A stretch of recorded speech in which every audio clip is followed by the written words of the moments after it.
그 주인공이 누구냐면 리웨라는 사람이나 리웨. 이 사람 직업이 뭐냐면 의사예요. 의사.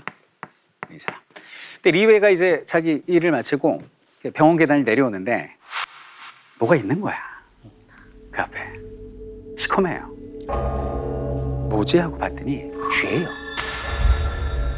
근데 그 쥐가 죽어 있는 거예요.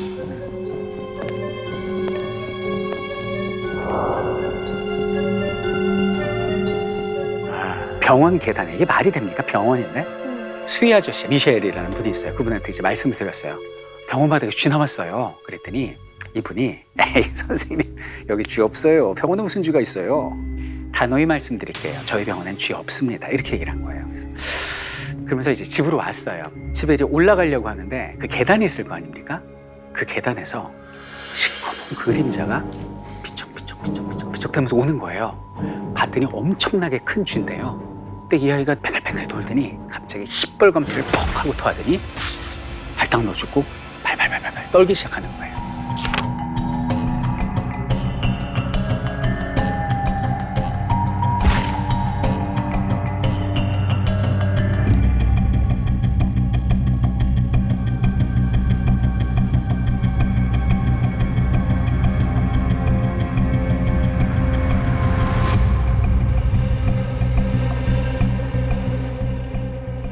다음날 아침에 병원에 갔는데 아침 8시였거든요. 수희 아저씨가 피투성이가 된 쥐 3마리를 들고 있는 거예요.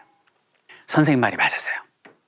이 병원에 쥐가 있더라고요. 근데 보세요, 쥐가 온통 피투성이죠? 내가 볼 땐 이거 덫으로 잡은 거야. 그러니까 피를 흘리지. 이거 어떤 놈이 장난치려고 이거를 갖다 놓은 거야, 이게 병원에.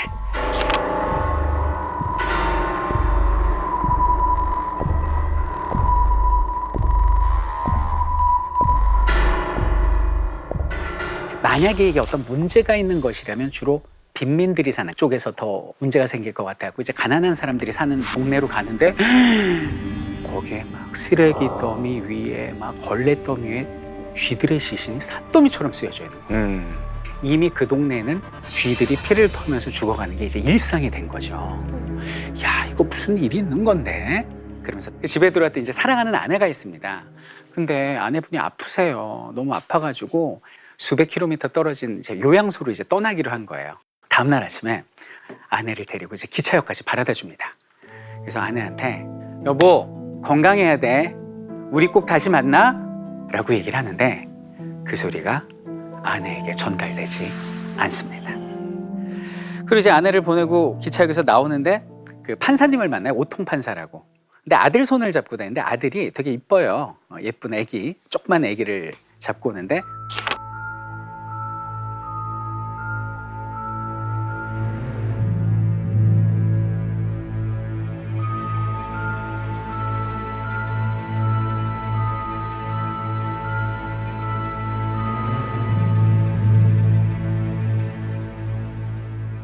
그 다음부터 쥐들이 엄청나게 죽어가기 시작한 겁니다. 뭐 수십 마리, 수백 마리 쥐들이 막 피를 터면서 죽어나가는데 거리가 다 쥐야. 그래가지고 그 도랑이 있거든요, 오랑시에. 그 도랑이 전부 다 그 쥐의 시체 더미로 다 뒤덮이고 물이 그냥 시뻘건 핏물로 막 흘러가고 있었어요.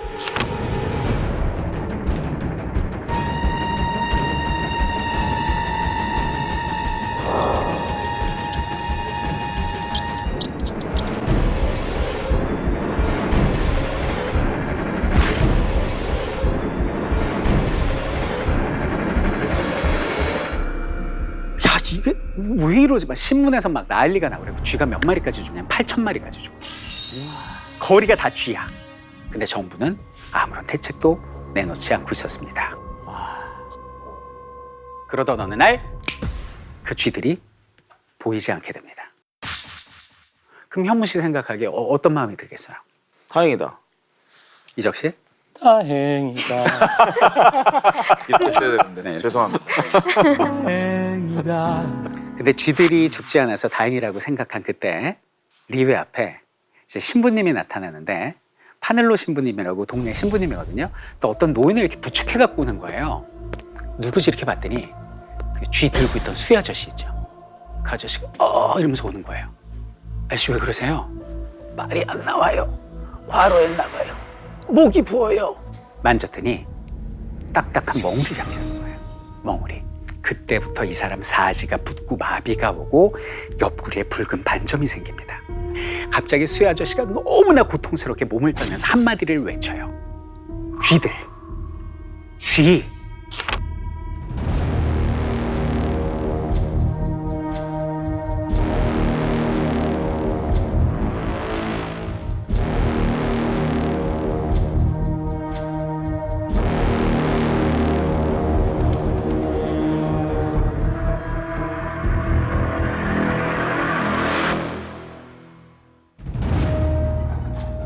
그것이 시작이었어요. 이번엔 쥐가 아니라 사람들이 죽고 나가기 시작한 겁니다.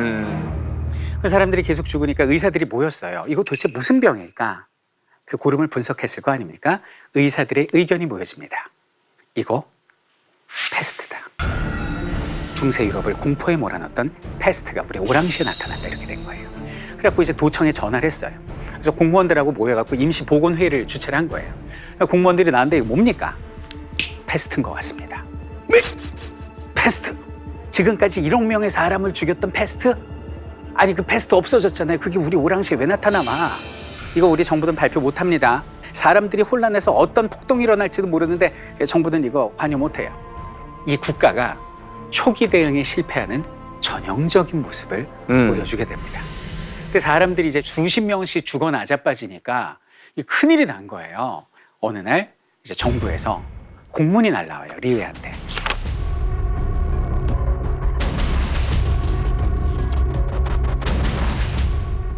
지금 딱 봉쇄가 됐다고 생각해 보세요. 그럼 뭐가 제일 괴롭겠어요? 일단은 먹을거리가 다 동나지 않을까. 나와요, 맞아요. 네. 식량 배급이 끊기니까. 원활하지 않으니까 먹을 게 기도 할 거고 없겠죠. 위생적으로도 위생적으로도 물도 그렇고 물도 전기도 안심할 그렇고. 수가 없고. 이 모든 것들이 다 나오거든요. 근데 사람들이 제일 괴로웠던 게 뭐냐면 사랑하는 사람을 만나지 못하는 거였대요. 그때 여기는 리웨한테 한 사람이 찾아옵니다. 바로 랑베르라는 사람이에요. 굉장히 중요한 사람이에요. 이 사람은 현직 기자입니다. 저기 이제 랑베르가 리웨를 찾아와서 뭐라고 그러냐면 이렇게 얘기를 합니다. 저 여기 사람 아니에요. 잠깐 취재 때문에 머물렀는데 그만 갇혀버렸습니다. 선생님이 저 검사해주고 멀쩡하다는 진단서 하나만 써주시면 전 나갈 수 있습니다. 써주세요라고 얘기를 한 거예요. 현무 씨 같으면 써주겠어요? 뭐 진단해서 뭐 문제 없으면 써주죠. 써주죠. 네. 근데 여기는 리웨는 원칙주의자입니다. 딱 선을 그어요. 선생님이 보균자인지 아닌지를 확신할 수도 없고 안다 하더라도 예외를 둘 수 없어서 나는 진단서를 못 써주겠습니다라고 원칙적으로 선을 긋거든요. 그러니까 여기는 랑베르가 굉장히 화를 내요.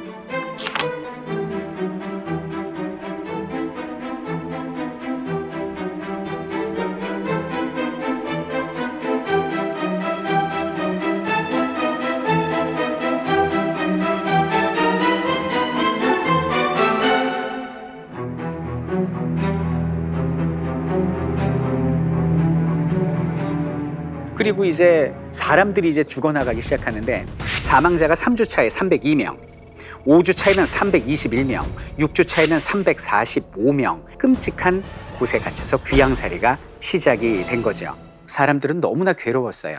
헛소문이 돌기 시작합니다. 민간요법이죠. 보통 이 상처나면 뭘로 소독해요? 알콜? 그 알코올을 마셔요. 왜? 소독되라고 몸 안에. 뭐야? 감기 걸리면 소주에 고춧가루 그래서 사람들이 전부 다 술을 마시게 됩니다. 온 도시가 취해서 흔들리고 있었어요. 이게 봉쇄된 오랑시입니다. 근데 이때 오히려 엄청 호황을 누리는 곳이 있습니다. 표현이 좀 죄송한데 어디였을까요, 현무 씨? 병원은 일단 아닙니다. 클럽. 어차피 내일도 부르는데. 오늘 하루 즐기자. 정반대입니다. 교회. 정답. 갑자기 반성하게 수련해지네. 근데 이 교회에 신부님이 계시는데 이분이 파늘루 신부예요. 신부님. 예, 아까 그저 수희 아저씨 이렇게 부축해오던 그 신부님. 그때 이분이 이제 설교를 하는데 이전보다 더 우렁차게 설교를 하십니다. 밖에는 비가 추적추적 내리고 있는데 신부님들이 여기는 신도들을 보고 이렇게 얘기를 해요. 당신, 그리고 당신들도 모두 죄인입니다. 여러분이 지은 죄를 심판하기 위해서 하나님께서 채찍질을 하고 계십니다. 그것이 패스트입니다. 회개하고 구원받아야 됩니다.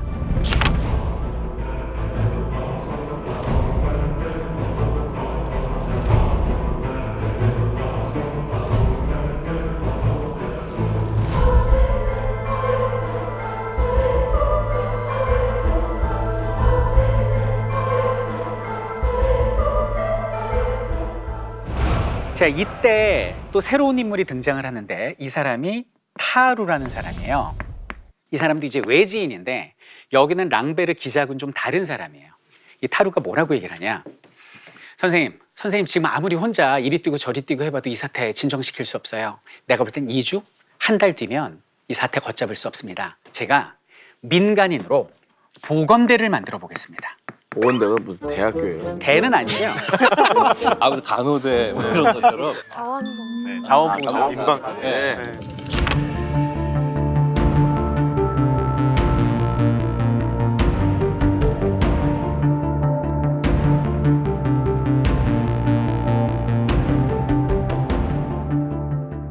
자, 근데 이제 이 기자 랑베르는 이 틈에도 계속 탈출을 기도를 해요. 합법적인 방법으로는 못 나가니까 불법적인 방법에 손을 잡습니다. 어떻게 하면 탈출할 수 있을까요, 현무 씨? 뭔가 좀 돈을 써서. 정답입니다. 혹시 그 현실에 가장 최적화된 방법이라는. 저 인물 중에 랑베르가 제일 저랑 맞는 인물인 것 같아요. 그래서 이제 돈으로 사람을 매수하려고 그러죠. 갖은 시도를 하는데 불법이다 보니까 번번이 실패래요. 야, 언제 어디서 나와? 그때 탈출하는 거야. 그래서 가보면 없고 뭐 이런 식이에요. 그러니까 여기는 이제 이 랑베르는 답답한 거예요. 나가지 못하고. 근데 이 동네 소식이 궁금한 거예요. 얼마나 퍼졌는지. 그럼 여기는 동네 소식을 알려면 누구를 만나야 돼요? 의사를 만나야죠. 이 사람이 제일 잘하니까. 그래서 랑베르가 여기는 리웨를 초대를 해요. 집으로. 이때 여기는 보건대에 타루도 이제 함께 오게 됩니다.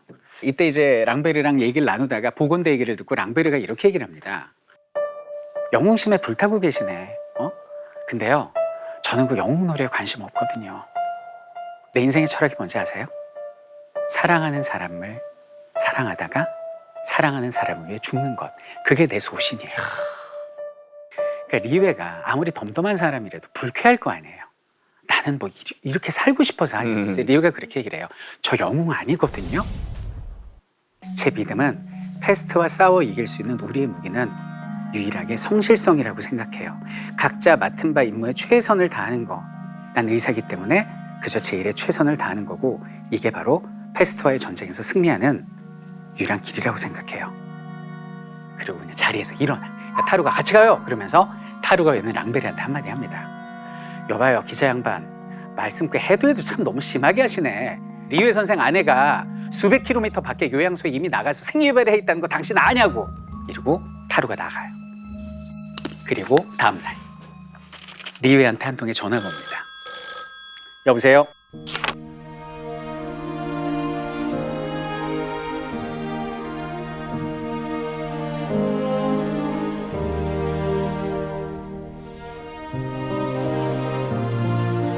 그래서 타루가 만든 보건대, 여기는 리웨도 치료를 하고 랑베르까지 가세를 합니다. 그리고 여기는 파밀루 신부도 여기는 보건대에서 열심히 사람들을 도와요. 여기서 연대가 이루어집니다. 패스트에 맞서 싸우는 각기 다른 캐릭터들의 연합이 이루어지죠. 자, 근데 이제 도시는 더 미쳐 돌아가게 됩니다. 도시 서쪽에서 불이 납니다. 왜 불이 났을까요? 방역만 해도 되는데 사람들이 패스트균을 태워 죽인다고 자기 집에 불 지르고 옆집에 불 지르고 온통 도시가 전부 불바다가 됩니다. 사람들이 뭐 절도의 폭력의 난리도 아니어서 정부에서 군인들을 파견하고 사람 둘을 갖다 공개 처형을 해요. 사람들이 안 무서워하더래요. 사형을. 그런데 감옥에 쳐넣어버릴 거야. 그러니까 그걸 너무 두려워하는 거예요. 감옥에 갇히는 순간 집단 발병의 가능성이 높아지거든요. 자, 그리고 이때 이제 사람들이 무서웠던 게 11시부터 등화관제를 합니다. 전기를 끊어요. 왜냐면 모든 물자나 이 전기가 부족하니까. 그래서 밤이 되면 이 도시가 돌덩어리처럼 변해버렸다. 이렇게 도시의 황폐함을 이야기를 하고 있습니다. 이 당시 상황을 보면 별 얘기가 다 나옵니다. 사람들이 이제 불안하니까 이상한 예언서 같은 거를 이제 돌려 읽게 됐고, 가을쯤 되니까 전부 다 레인코트를 입고 나타나기 시작해요. 레인코트를 왜 입었냐? 신문에서 한 줄 쓴 거예요. 의문의 패스트 치료법은 뭐 이래가지고 200년 전 남프랑스에서는 의사들이 이렇게 가운에다가 기름을 칠해서 그걸 막기도 하였다. 기사 한 줄에 사람들이 전부 다 레인코트 입고 막 이러고 다니는, 그 속에서 이제 이득을 보는 사람들도 등장하고요. 가난한 사람들은 더 힘들어지는 부익부 빈익빈이 더욱더 가중되게 됩니다.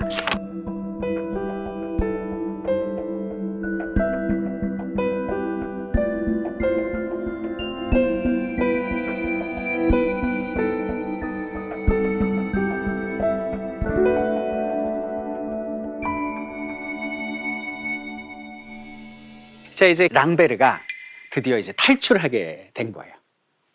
그 현문 씨가 아까 그랬죠. 랑베르하고 본인이 비슷하다고.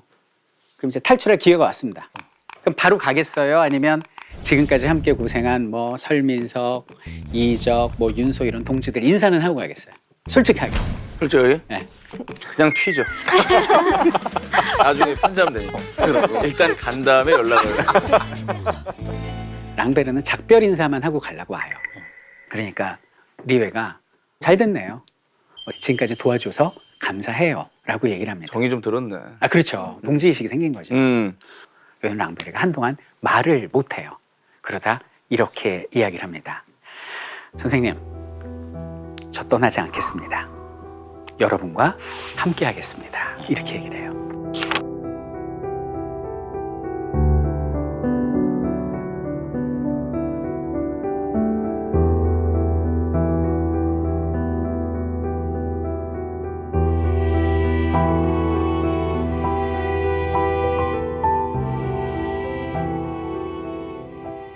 이러다 이제 어느덧 10월로 접어들었습니다. 이제 신약이 나와야 되거든요. 혈청이 나와야 되는데, 동료 의사가 새로운 혈청을 가져온 거예요. 근데 마침 그때 온 환자가 누구냐? 아까 왜 기차역에서도 만났던 판사님 있었잖아요. 오통판사라고. 그 판사님 손잡고 다니던 아들이 패스트에 걸린 거예요. 지금부터 이 소설에서 가장 중요한 장면이 나옵니다. 이 애기가 누워있고 그 애기 옆에 리웨, 랑베르, 파멜로 신부, 타루까지 다 지켜보고 있는데 그 아이한테 이제 혈청을 주사했어요. 그리고 숨 죽이고 그 아이를 지켜봅니다. 어린애는 몸을 바싹 오그렸고 전신을 태워버릴 듯한 불꽃의 공포에 질려 침대 밑바닥으로 파고들었다. 그리고 담요를 걷어차면서 미친 듯이 고개를 저었다. 불타오르는 뜨거워진 눈꺼풀 밑에는 솟아나오는 굵은 눈물이 낯빛이 된 얼굴 위로 흘러내리기 시작했고, 기진맥진한 아이는 뼈가 드러나 보이는 두 다리와 살이 완전히 다 녹아버린 듯한 두 팔에 경련을 일으키면서 황폐해진 침대 위에 십자가에 못 박히는 듯한 괴상한 자세를 취하는 것이었다.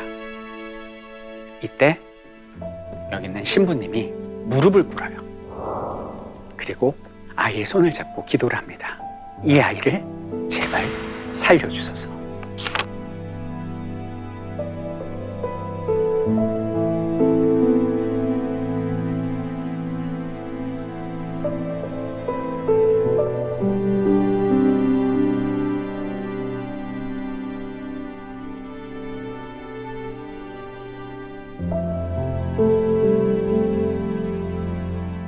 아이가 죽었습니다.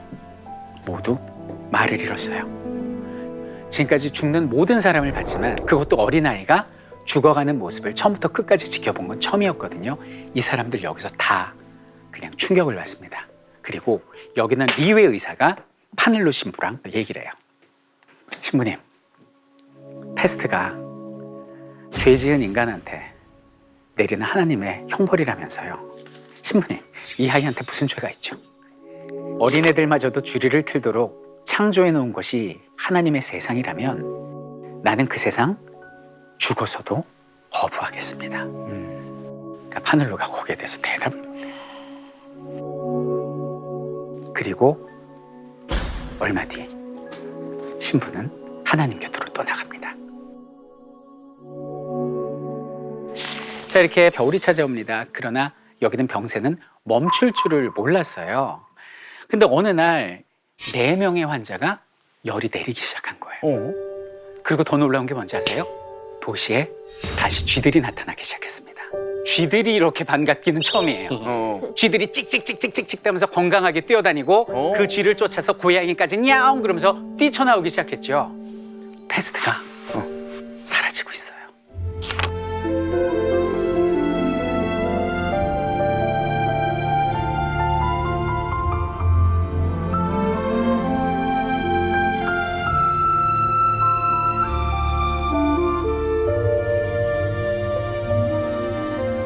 끝났어? 수고했어 동지들. 우리의 노력이 없었다면 재앙이 아마 더 커졌을 거야. 정말 수고했어 동지들. 특히 요 보건대 조직한 타루가 제일 수고했어. 아이 별 말씀을요. 패스트가 끝났는데 타루가 기침을 시작합니다. 그리고 몸에 열이 나고 멍울이 잡히기 시작해요. 하필이면 왜 이때 그렇게 많은 사람을 살린 타루가. 지금부터 하는 말은요, 사실은 그 이전에 나와요, 책에. 근데 저는 이제 이해를 돕기 위해서 지금 유언으로 각색을 좀 해보겠습니다.